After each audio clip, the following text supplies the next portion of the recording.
Welcome in, ladies and gentlemen, to another edition of the DFO DFS Report. Happy Monday, January the 27th. I don't think I've ever been more excited for a Monday because that means last week is over.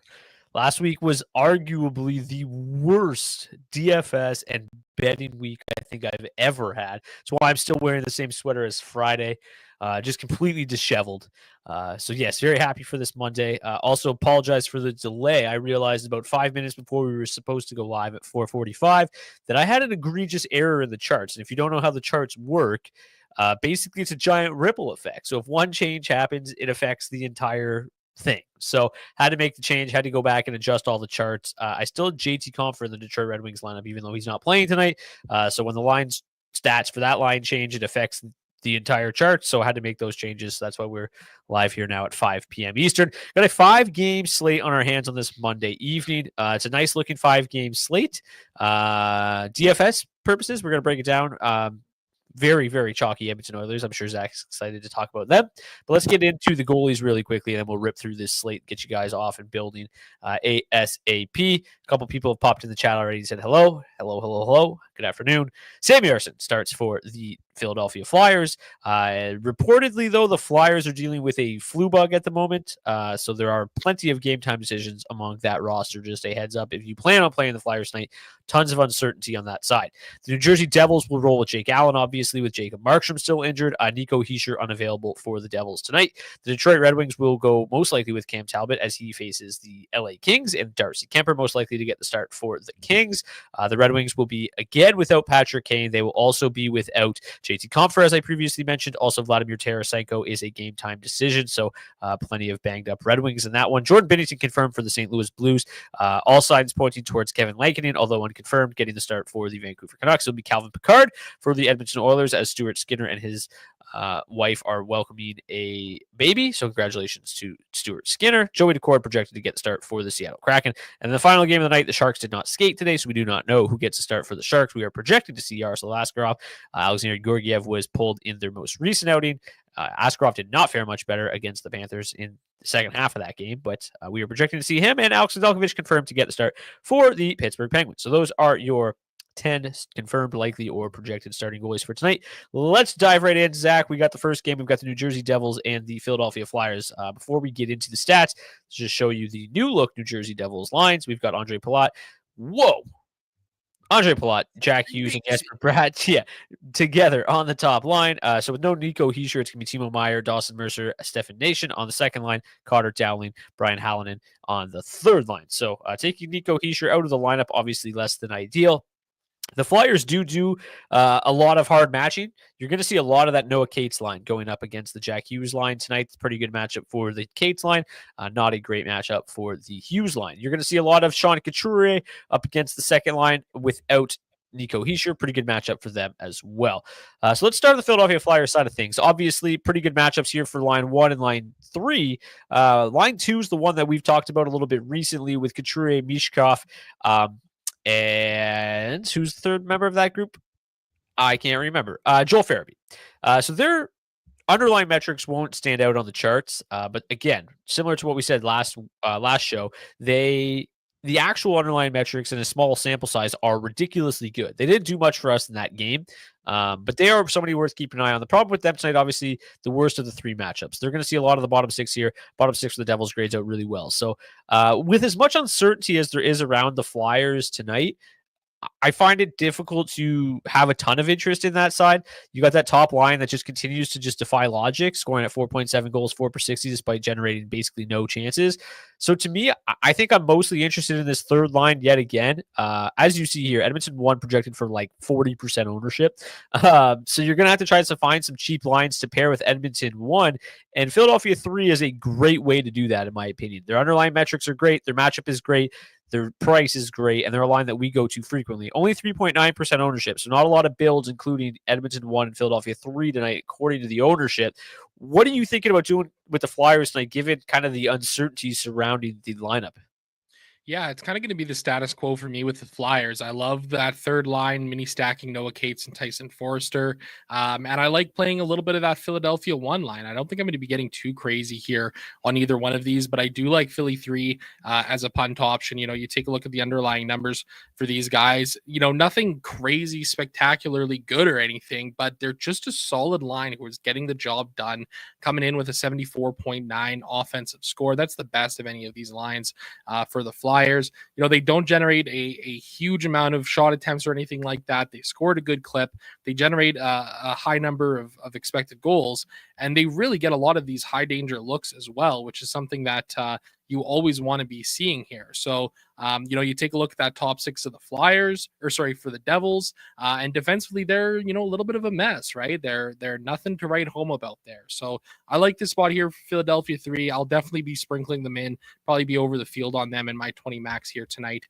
Projecting for just 3% ownership. I think it'll be easy for me to get well over that mark here tonight, and then mixing in a little bit of Philadelphia 1 here too. It's worth noting that Jake Allen is going to get some runway here for the Devils. He hasn't had much success against the Flyers in his career. 6 games played, just 2 wins, a 3.05 goals against average, and an 890 save percentage. So I don't think I'm going to be going too crazy here on this Flyers side of things, but I don't mind mixing them in a little bit tonight.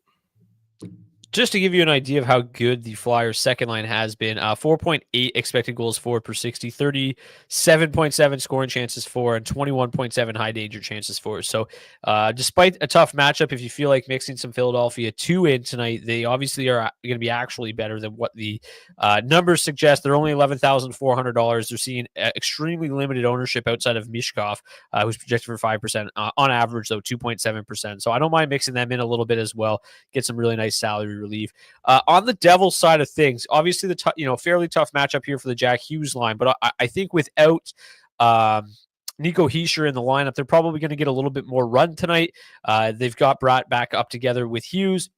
The matchup is far from ideal. That third line does a really nice job. They've still been fairly susceptible. Obviously, the goaltending has been far from ideal for the Flyers this year. Still giving up 3.0 goals against per 60. So a gettable line for a Jack Hughes line that obviously is very, very good. The offense numbers are good. But I am also particularly interested in this second line. Again, matchup is not good. But without Hischier, the numbers are obviously going to take a significant hit. But the value here seems to be pretty solid in my opinion. At 14,300, this is a line that's going to get a lot of ice time, especially like when you look at this bottom 6. I mean, I don't foresee that bottom 6 commanding too much ice time tonight. So I do think the Devils are likely to lean pretty heavily on these top 2 lines, and I do think at $14,300 and just 6.3% ownership, I do think New Jersey 2 is kind of an interesting spot tonight.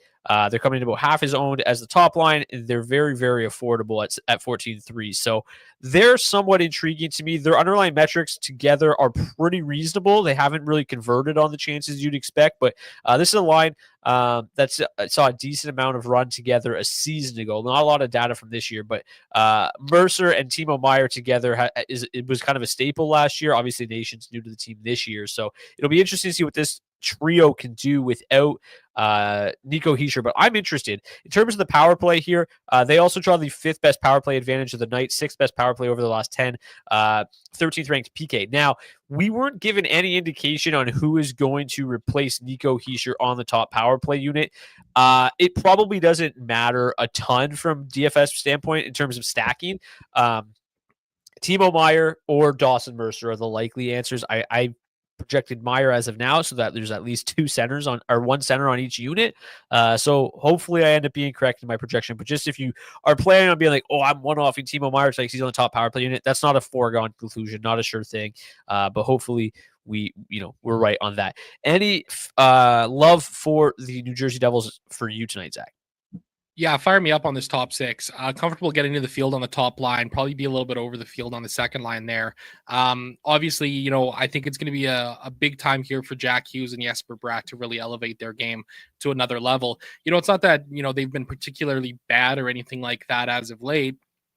Jack Hughes has really been the one who's continuing to drive the offense of that duo. But Jesper Bratt's game has slid back a little bit. His last 20, 0.5 goals for per hour versus 1.1 individual expected goals.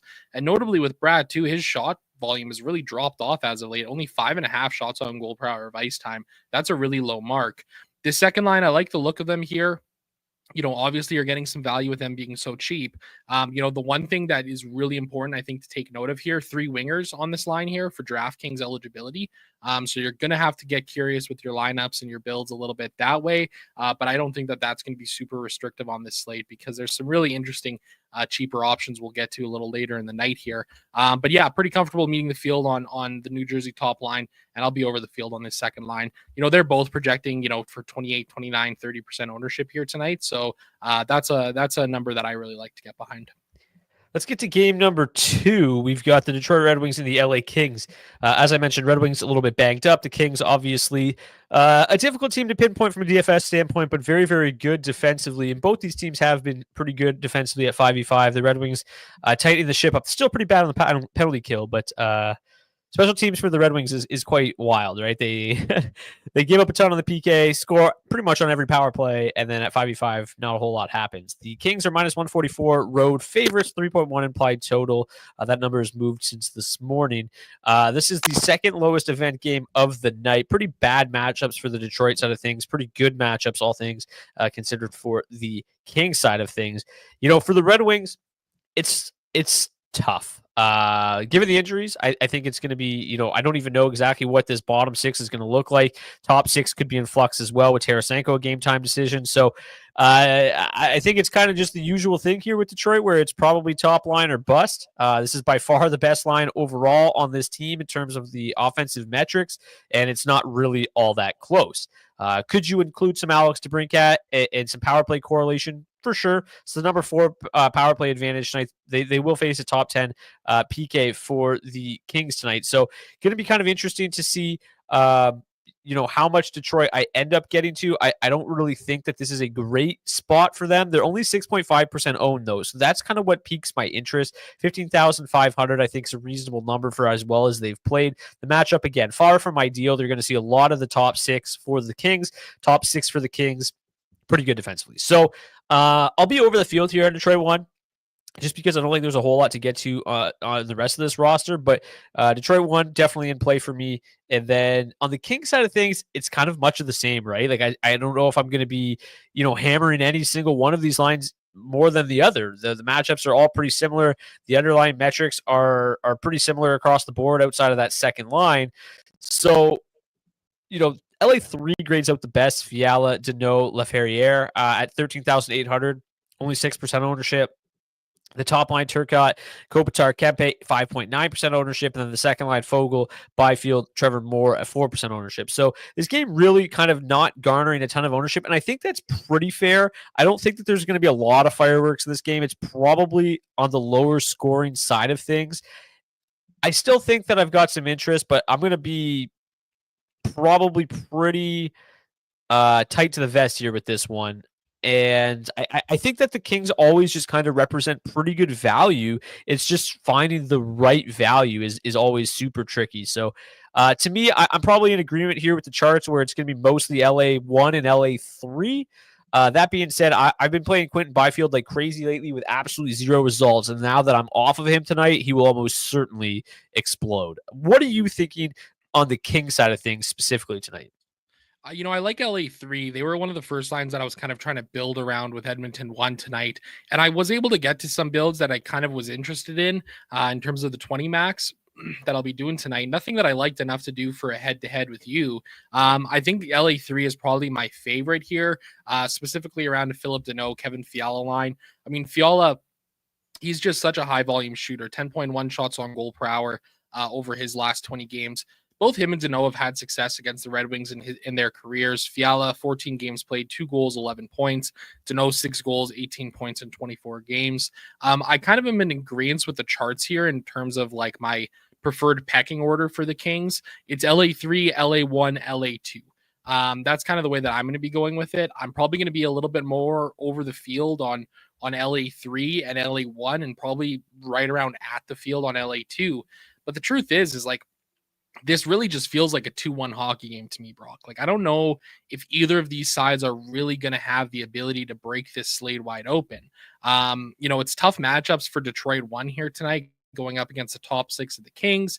And for the LA Kings, like, it's just, their offense is just so weird. And I don't really know if there's any other way to put it. Like, they're not terrible offensively, but they're not like tremendous offensively either. You know, they have some consistency, which is always a plus thing, but like, it's hard to pinpoint that for the DFS purposes, right? So I think for me, I'm probably going to be right around the field on this game in terms of ownership in general. I want to have interest in the Kings because all three of these lines grade out within the top 15. I'm just not really sure if I can justify getting over the field in a big way on any of these three lines. So I'll probably be sprinkling them in, but that's probably going to be about it for me. Yeah, I agree wholeheartedly. It's just so hard to determine. A couple people in the chat saying Kempe one off, and I agree. I think Kempe one off. I think Fiala one off. Anything kind of mixed in with maybe a mini stack with Jordan Spence on that top power play unit tonight is a viable option. I think Spence makes a lot of sense. The power play has been struggling, but so has the Red Wings PK. It's been pretty much awful all season long. So I don't mind kind of that route. Like, I've been doing that a lot with Byfield lately, trying to keep things cheap, but he's really returned nothing for me. Spence has been solid. So yeah, Kempe, Fiala, one-offs with Spence, I think is going to be kind of where a lot of my exposure to the Kings comes tonight. Probably not a whole lot of full stacking. Maybe, mixing it in a little bit, but nothing, I'm not going to get too carried away. I guess I didn't really ask you about the Red Wings. You think it's going to be a low-scoring game? I'm assuming it's just top line or bust for you? Yeah, probably. Like, I'll probably sprinkle them in 5, maybe 10% just to try and get a little bit different tonight, but nothing crazy at all. Yeah, fair enough. Okay, the Blues and the Canucks. The Blues are minus 131 home favorites, plus 119 road underdogs for the Canucks. 3.0 implied total for the Blues, 2.6 for the Vancouver Canucks tonight. This grades out as maybe the lowest pace game we've ever seen this season. It's pretty bad. That is very kind of just the norm here with the Vancouver Canucks. They have been a very low event team for the entirety of the season, not generating a whole lot of offense whatsoever. Which is bizarre. In the Canucks dating back to January 8th, they have 1 goal, 0 goals, 3 goals, 1 goal, 1 goal, 3 goals, 2 goals, 2 goals, 2 goals. That is pathetic. They have been giving up their fair share of goals, so I do not mind the St. Louis side of things tonight. But boy, it looks pretty low event. It's hard to have a ton of interest in this one.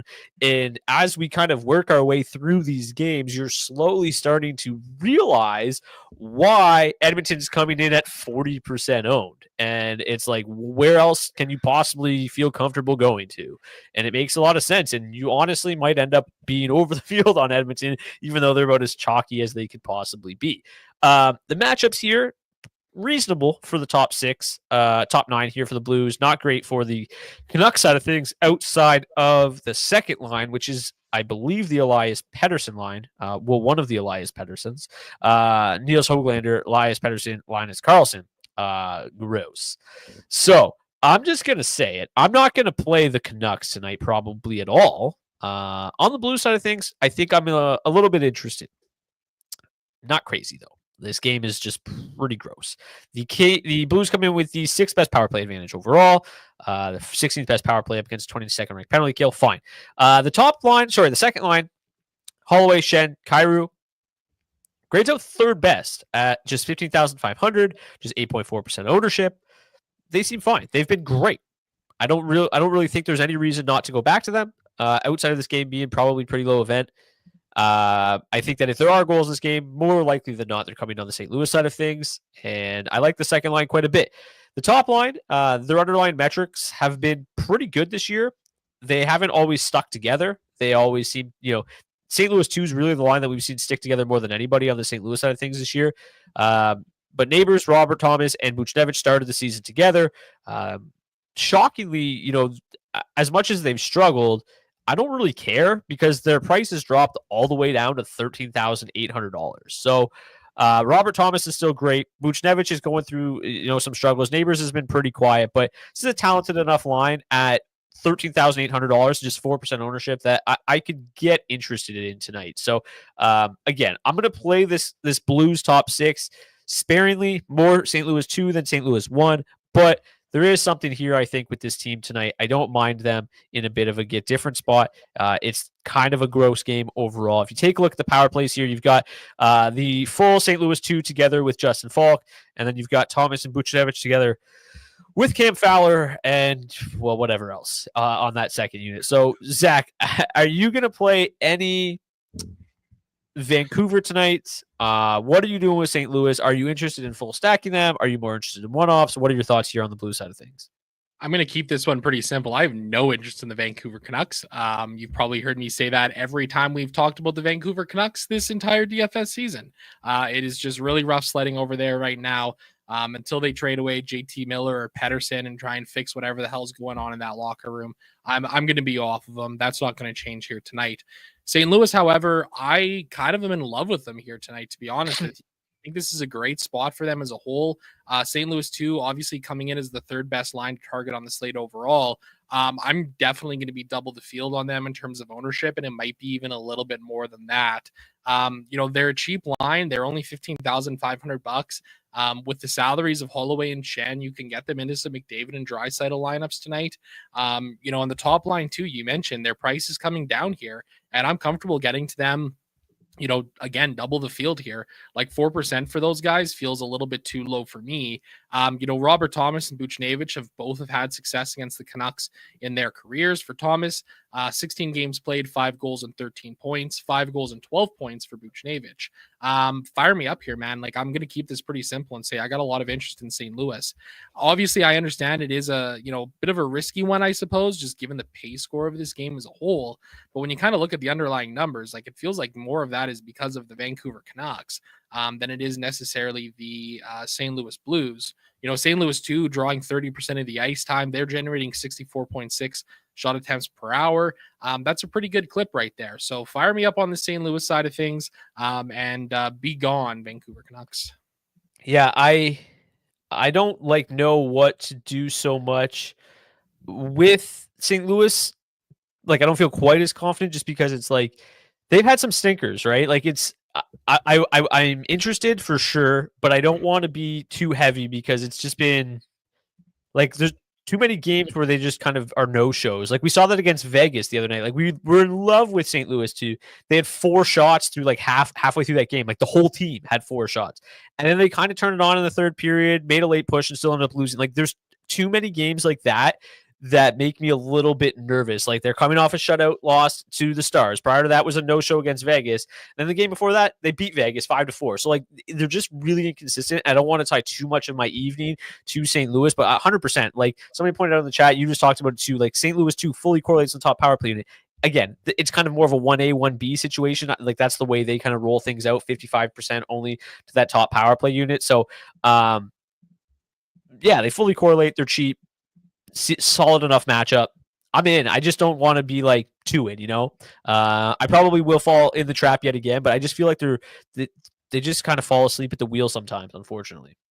Well, I'll, if you want a reason to feel maybe a little bit better about the St. Louis Blues second line tonight, in a game earlier this season, Dylan Holloway, 32 DraftKings points, Jordan Kyrou, 14 DraftKings points, and Braden Shen, 1.3 DraftKings points. Don't feel so great about Shen, but those numbers from Holloway and Kyrou were great. The one caveat with Holloway, he's got some pretty significant home road splits this season, 6 DraftKings points per game at home, 12.9 on the road. I think the reason that I may be having so much interest here is like, I look at the other games that we've talked about so far with Philly, New Jersey, Detroit, and LA. And like, I don't really feel comfortable planting a flag per se on any of the lines from those teams. And then when I come down here to the St. Louis 2 line, it's kind of like, okay, well, I think there's a little bit more reason to be comfortable planting a flag on them. They also have the top power play correlation as well. The Canucks are taking a shitload of penalties right now, 2.9 times per game. Against the Edmonton Oilers last Thursday, it felt like they took 1 million penalties that night. So I don't know, man. Like, I think that's the reason why I've got a lot of interest there. They're cheap. They correlate well with the 5-on-5 on the power play. Could it bite me? Yeah, it definitely could. But I think I'm more comfortable taking a risk on St. Louis 2 and planting a flag on them than any of those other games that we've talked about so far. Well, my interest in St. Louis 2 just went up. According to Charlie O'Connor, per John Tortorella, Sean Couturier comes out with the lineup tonight with an illness. Scott Lawton back in to replace him. So that takes away a little bit of interest that I had in Philadelphia too. Opens up at least one lineup for me to squeeze St. Louis 2 in there one extra time. Things, yeah, like they seem fine. Now, I just want to know before we move on: are you fully prepared for Vancouver to go off? Since we literally didn't talk about them. No doubt about it. I am ready to get hurt again. Okay. I am going to mention them very quickly. The top line is projected for 3.3% ownership. Miller at 5,100, Besser at 5,200. I would maybe contemplate a mini stack of them. The second line, there's not really a whole lot to like. They grade out, where are they? Like really low. Yeah, 29th. So maybe one mini stack of Miller and Besser just to cover my bases. You did. Just and then a little Elias Pettersson one off. There we go. Yeah, I'll probably end up playing the wrong Elias Pettersson. Yeah. Okay. The Oilers and the Kraken. The Oilers are minus 300 home favorites, plus 260 for the Kraken. And yeah, there's a lot to like about this one. We're getting into the fireworks of the slate. Not really a whole lot of hard matching coming from the Edmonton Oilers. So matchups are pretty much the same. There's not really anything to break down there. There is something to break down here. Look at those numbers when you put Draisaitl, Hyman, and McDavid together. Holy shit. Pretty good. Pretty good. They correlate, or they come out as the number one line to target on the slate. Shocker. They're also projected for 34.5% ownership as a whole, or on average. Draisaitl's at 35. McDavid at nearly 40% ownership. Hyman at 28.8. Unbelievable stuff. Probably the highest I've seen this season. I think, safe to say. I think the second highest was maybe that Nashville one last Tuesday. Yeah, this is a crazy slate, crazy chalky. But, like, why not, right? Like, those underlying metrics are ridiculous. Draisaitl and McDavid are together. They're going to play a ton. They have the number three ranked power play advantage tonight. 7th best power play going up against the 27th ranked penalty kill. Zach Hyman is scoring goals again. Leon Draisaitl is a man possessed. McDavid just sat out for 3 games and undoubtedly is furious and ready to just light the Kraken's ass on fire. This feels like a belt to ass type performance coming from Edmonton, and I couldn't be more excited to be over the field on them. Well, if you want any more reason to get excited about playing Edmonton 1, for whatever reason, DraftKings just decided to drop McDavid's price by like $1,000. So he's $9K tonight. Why? I don't understand. It makes absolutely no sense whatsoever. But hey, if you're going to give me like a $7,000, $8,000, $9,000 discount on Connor McDavid, fine. I'll jam him into my lineups here tonight. The 2 best value plays on the slate, Connor McDavid and Leon Draisaitl. It's ridiculous, but like it totally makes sense, right? It looks like just a tremendous spot here for these guys. They've walloped the Kraken in the past 2. Draisaitl, 11 games played against Seattle, 6 goals, 25 points. McDavid, 12 games played, 7 goals, 18 points. Zach Hyman, 8 goals, 16 points in 11 games. I mean, I don't know, man. Like 150 Edmonton 1 lineups. Like I joke about it all the time, but like tonight might be the night where it's like, yeah, you can legitimately justify just putting Edmonton 1 into every one of your lineups. I'm not going to do that. I will say that, but I do have a ton of interest in them. Obviously, I'll be at the field, probably even over the field on them. You know, I think one thing we kind of got to talk about here too is like, just given how chalky they are, like how do we build around this chalk, right? So I think one thing we need to talk about is Ryan Nugent-Hopkins with the Edmonton Oilers. He has been on a heater as of late. Over his last 10 games played, he's got 5 goals and 9 points, averaging 10 DraftKings points per game. He correlates on the top power play with these guys. He's playing down there on the third line right now, mind you, with Matthias Janmark and Connor Brown. But he is kind of on a little bit of a heater right now, shooting 26% over his last 20 games versus 15% on the season as a whole. I really like him projecting at just 5.7% ownership here tonight.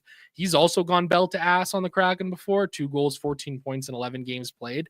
So he's a guy that I'm going to be mixing into my Edmonton 1 stacks as ways to get different. You can do mini stacks with Edmonton 1 and Nugent Hopkins as well. I don't know, man. It just feels like a great spot here tonight. Yeah, Nugent Hopkins 5.7% and Bouchard 24.7%. So both significantly lower owned than the rest of the Edmonton top line, or top power play unit, excuse me. So yeah, that's one way to get different. there's just going to be so many just different variations of how I'm going to build around Edmonton 1. But yeah, you're somewhat limited, right? Like you're going to have to try to just get super creative. Anything that fits together too perfectly, somebody's already built it. So I love Edmonton one tonight. There's really no reason not to.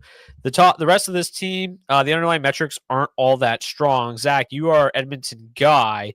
Is there anywhere else to go here? Like, it doesn't feel like there's enough offense coming out of Nugent, Hopkins, Brown, Janmark to consider a stack. And then the second line, Podkolzin, Henrique, Arvidsson. Does that pique your interest a little bit? You talked about it I think it was Friday. You said that, hey, Henrique hasn't forgot how to score. He's just a different player now. Podkolzin and Arvidsson, obviously this isn't Leon Draisaitl that they're playing with, but at 11,400, this is still a pretty good matchup for them. We haven't seen them have a ton of success without Arvidsson. These numbers are fairly bleak, but with the matchup the way it is, I don't mind this as a get different spot to get off some of that Edmonton 1 chalk. They're not going to smash like Edmonton 1 is going to, but they could chip in. Absolutely. And I think at the very least, what you're getting, especially with Podkolzin and Arvidsson right now, is solid floors. These guys have been shooting the pill a lot as of late. Podkolzin, 8.5 shots on goal per hour over his last 20. Arvidsson, 9.7 over his last 20. Adam Henrique's on a bit of a shooting heater right now.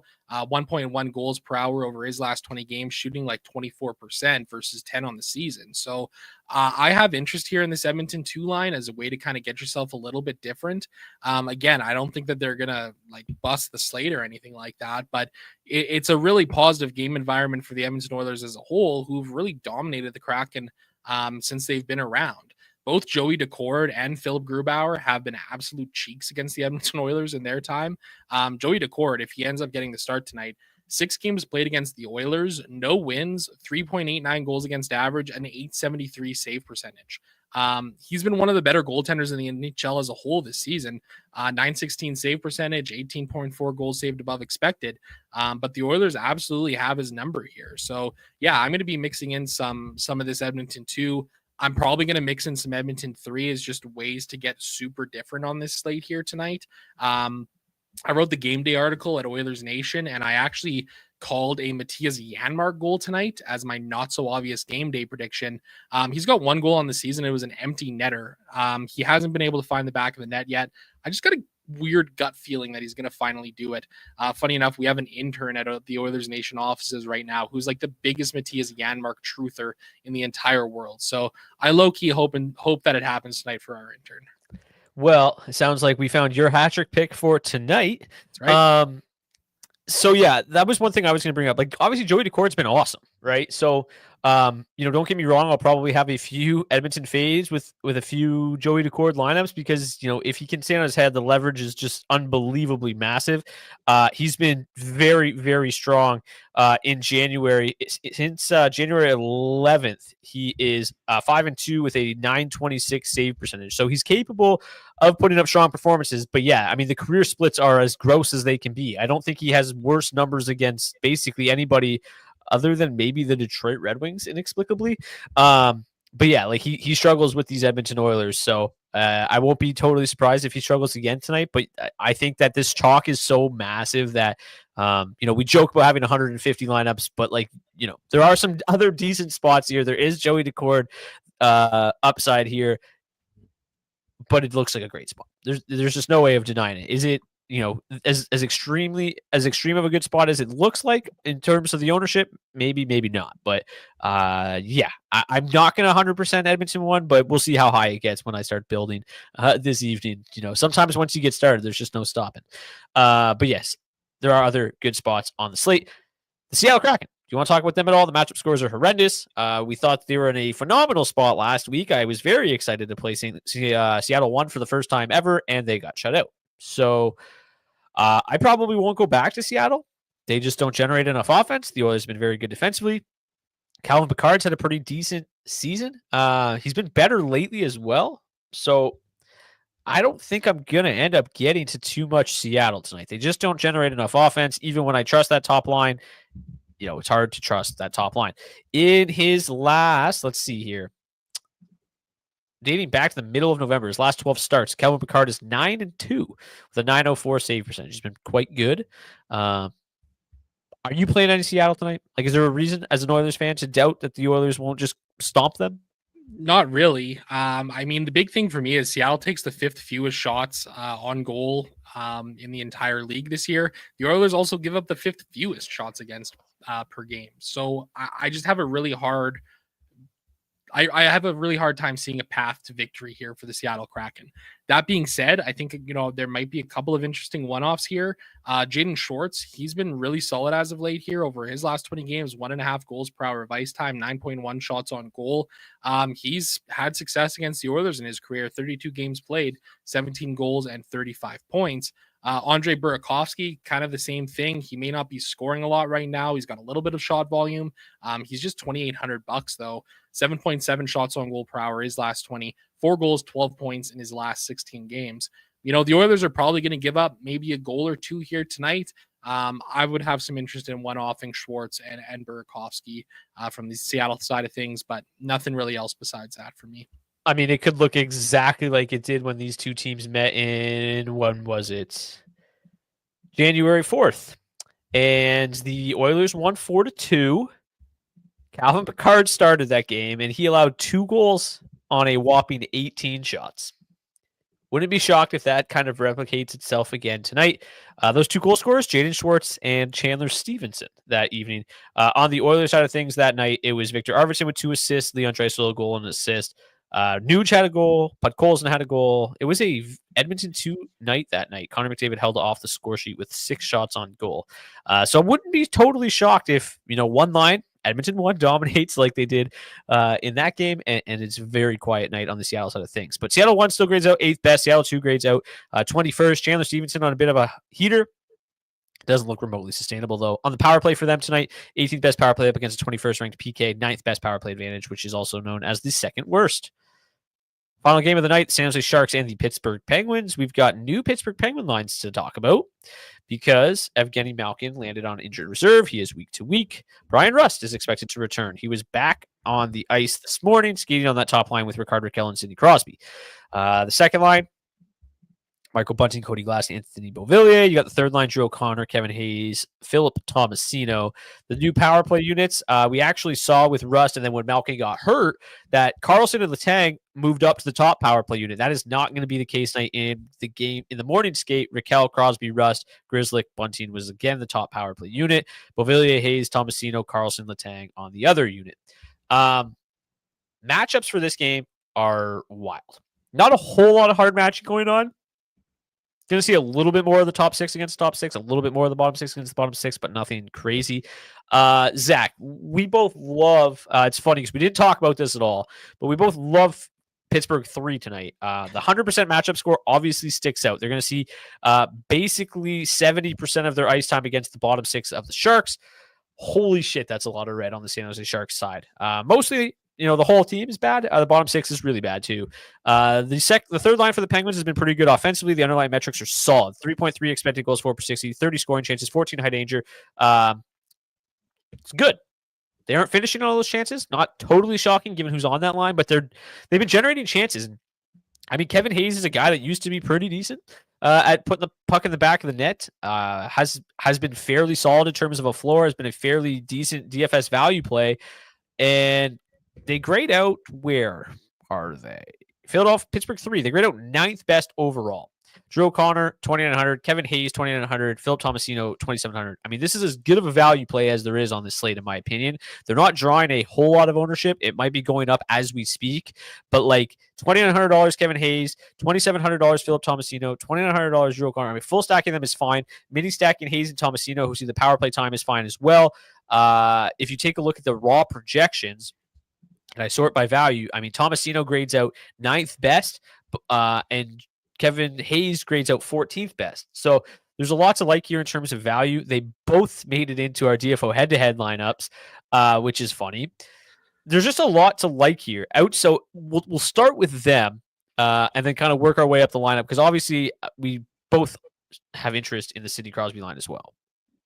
Yeah, absolutely. Kevin Hayes, really interesting season for him. Nothing eye popping, like 8 goals, 12 points in 34 games played. But when you look at his per hour rates, he's been really productive. 1.5 goals per hour over his last 20 games, 1.6 individual expected goals. So he's getting a lot of high quality chances. He's capitalizing on them, shooting 14% over his last 20 games versus 16% on the season as a whole. Here's the thing that I really like: 10.4 shots on goal per hour of ice time.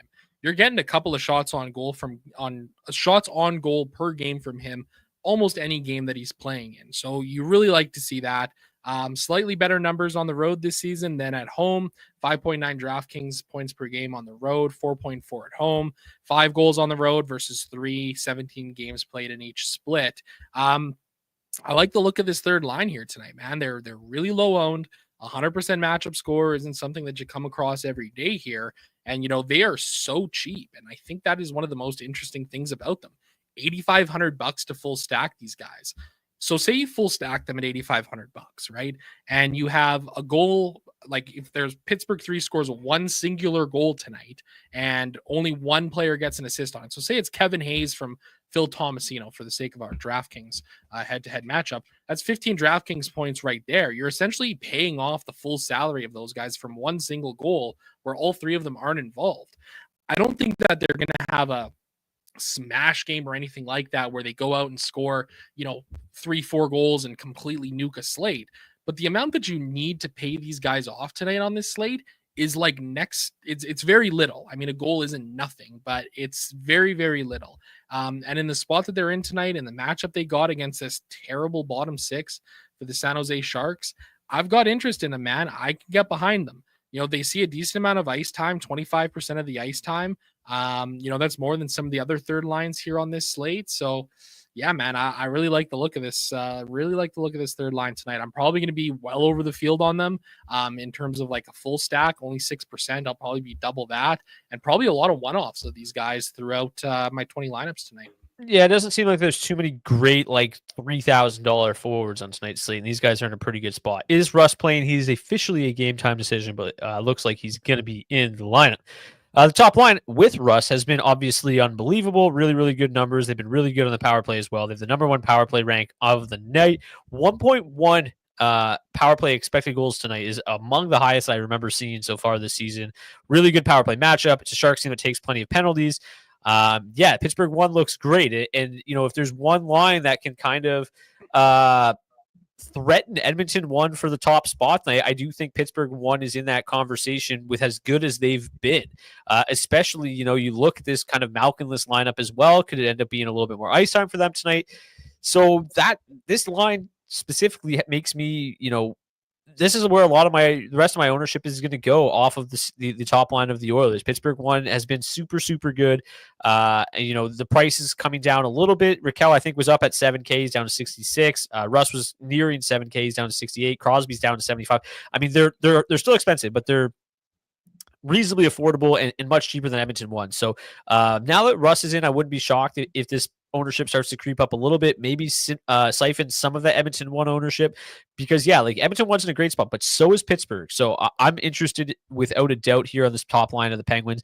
Less interest in Pittsburgh 2, but again, they're a fine value option as well. I think Pittsburgh 3's got in a slightly better spot. The matchup is a little bit better. The underlying metrics are better. So I'll probably play a little bit of Pittsburgh 2 as well, get them in the mix. San Jose is really, really reeling right now. They've been giving up goals just at will as of late. If you take a look at their last handful of games, they've given up 4, 4, 6, 7, 6, 7 in their last 6 games. That is far from good. So a lot of reason to have a lot of interest in this Pittsburgh side across the board. Any final thoughts on the Penguin side before we move over to San Jose? Yeah, I don't mind getting to some of this Pittsburgh 2 here. Obviously, you got Michael Bunting going to be up there on the top power play unit. He's been pretty productive there so far this season. Obviously, Cody Glass, $2,600. He's going to be really cheap. Wouldn't really expect a whole lot from him there. But Anthony Beauvillier, some solid shot volume at 8.7 shots on goal per hour of ice time.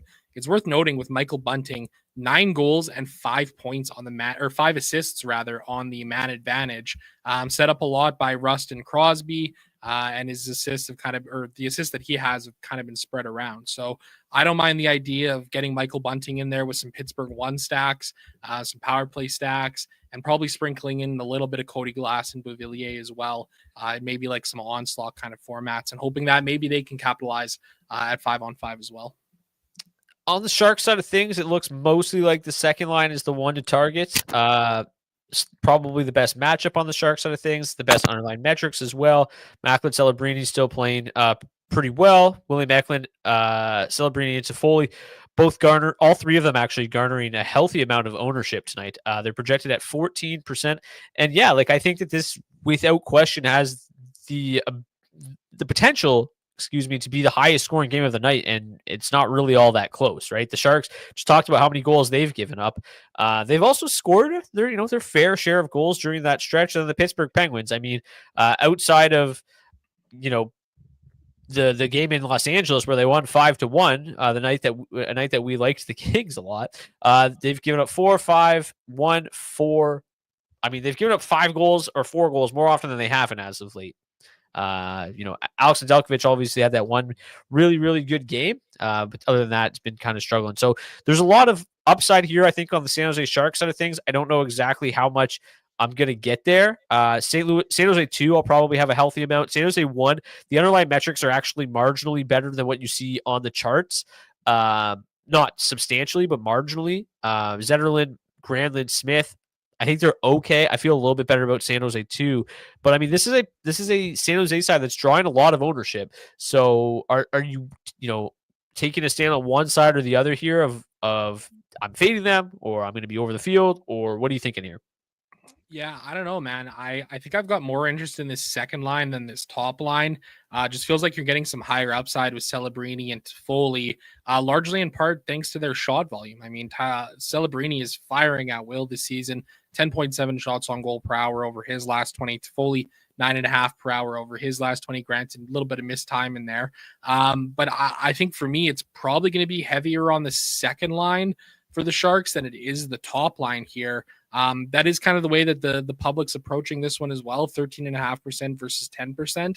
I'm going to mix in some San Jose 1. I honestly feel not quite as good about the Sharks side of this game than I do the Penguin side of things, especially with that top line. I mean, it's just you're not getting a ton of volume from them in terms of their shot totals over their last 20. They're finding ways to contribute offense, but I just don't really know if a $5,400 Mikael Granlund or a $4,500 Zetterlund are going to be the guys that can really help you win a slate tonight. So I've got some interest. I'm probably going to be going hard on the snake showdowns for this game tonight. I've been doing those lately, and they've been an absolute blast. Really enjoying those. So I'll probably get down with some Sharks in there and probably on some showdown later tonight too, and get some exposure that way. But in terms of the main slate, I'm probably comfortable coming in under the field on the top line and being right around at or maybe a little bit over the field on that second line. Yeah, I probably agree.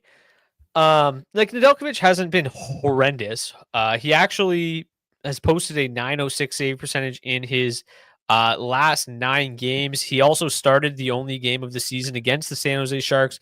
He did allow 3 goals in that game, but stopped 26 of 29 in a shootout win. That I believe it was a shootout win. Yeah, shootout win that night. In that game, Toffoli had 2 goals. Granlund had a goal. Celebrini was held off of the score sheet. But I mean, if you look to just their last 10 games, Celebrini obviously is leading the way. He's the guy that you want to play. Him, Eklund, and Toffoli have kind of been the guys generating the majority of the chances for the Sharks. Zetterlund and Granlund have been pretty reasonable, but I think the majority of the quality looks are coming when it's Eklund, Celebrini, and Toffoli more so than that top line. So I think that all end up coming probably around or over the field on San Jose 2, and then under the field on San Jose 1 is probably the route that I'm looking to go. I'll probably, plant my flag, not so much on the Sharks as a whole, but on one of the Sharks lines. Fade one of them and hope the other one, goes off a little bit more and have a little bit of leverage that way. In terms of the power play for them, it is the number 2 power play advantage on the night, 11th best power play up against a 26th ranked PK. So obviously, there's a lot of ways to talk about the San Jose Sharks. In the power play, you've got Celebrini, Eklund, and Toffoli full stacking on that top power play unit. So just another kind of notch in the cap for San Jose 2 as opposed to San Jose 1. Jake Wallman also garnering a decent chunk of ownership tonight as well. We'll get to the defenseman in a second. So I much prefer San Jose 2 to San Jose 1 this evening. But again, this is still a team that scares me a little bit, but I do think this game, I wouldn't be shocked at all if this ends up being another 4-3, 5-4 hockey game tomorrow morning. So definitely going to have some San Jose, more so on one line than the other. Any final thoughts before we move to the defenseman? No, let's talk about the blue line. The blue line it is. Okay, so that is not the blue line. That is the forwards. Let's go to the blue line. We've got Timothy Liljegren projecting out very nicely as we continue to talk about the Sharks. He looks like a pretty good value option. Jordan Spence, once again, at 3K, looks like a great option against a struggling Red Wings penalty kill. Mario Ferraro stands out as a decent option. Matt Grzelcyk still on that top power play unit. Definitely a guy that seems okay tonight. Kind of has to put up points to really get there. Rasmus Ristolainen's been pretty solid. Filip Hronek, despite that team being pretty shit, has been okay. Brett Pesce, we always talk about him. Luke Hughes, same boat. I think there's a lot of value on tonight's slate. Now, one thing I said I want to continue to do is just sort by time on ice and try to find some cheap defensemen that are going to play a lot tonight. And Vladislav Gavrikov, Mikey Anderson, Filip Hronek, Marcus Pettersson, Mario Ferraro, Rasmus Ristolainen kind of lead the way there. And then ownership. In terms of the raw ownership, as I mentioned, Jake Wallman, second highest owned defenseman on the slate. Some of the cheaper guys, Jordan Spence, Matt Grzelcyk, Jamie Drysdale, Timothy Liljegren, and Filip Hronek. Anybody else you want to talk about or who really sticks out to you as your faves? Yeah, I think you covered them off pretty well there. Erik Karlsson in a revenge game here tonight, $5,500. Don't mind that. In his 16 games against the Sharks in his career, 5 goals and 19 points. So don't mind him here tonight on this slate. Jamie Alexiak, some of these other Seattle Kraken defensemen, Adam Larson, probably going to have the chance to block a hell of a lot of shots here tonight. So yeah, I'm comfortable mixing them into like my Edmonton builds tonight too. I think that's an interesting way you can kind of attack that Oilers game a little bit as well. Ty Emberson, for whatever reason, has been blocking a lot of shots as of late too. Just speaking of that game, 6.1 blocks per hour over his last 20 games. Nicky Nails, of course, leading the way still there. Although every time I seem to play him, he gives me a snowflake, which really, really hurts my lineups. One thing too, with the top line or the third line of the Pittsburgh Penguins, really obviously correlates nicely with Chris Letang. They see a lot. He sees power play time with them, but also him and Marcus Pettersson see a lot of 5v5 ice time. So Letang at $4,900, I think is somebody interesting, especially pairing with that cheap third line. That's going to do it for the defenseman. Let's talk about some goalies. Calvin Pickard grades out as the number 1 goalie to target, but also not expected to see a lot of volume tonight, but at 12.8 projection is the highest. 75% implied win percentage is the culprit for that. Jake Allen, highest projected owned goalie of the night at 19.2%. Sure. I think I prefer Darcy Kemper at a couple $100 cheaper. But I don't mind Jake Allen, especially with kind of the issues that the Flyers got going on with that lineup tonight.